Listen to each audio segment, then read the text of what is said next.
Magandang umaga sa'yo.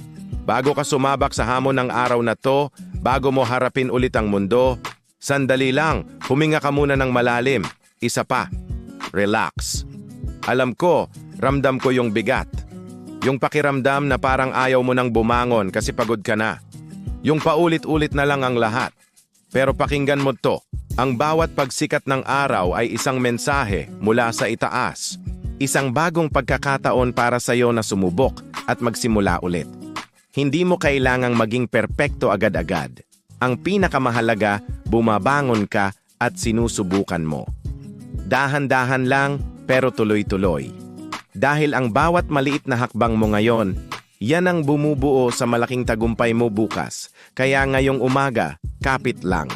Laban lang. Simulan mo ulit, kahit mahirap. Dahil ang lakas na pinapakita mo sa bawat pagbangon ay isang panalong sa'yo lang. Salamat sa panonood at huwag kalimutang mag-subscribe para sa araw-araw na pag-asa.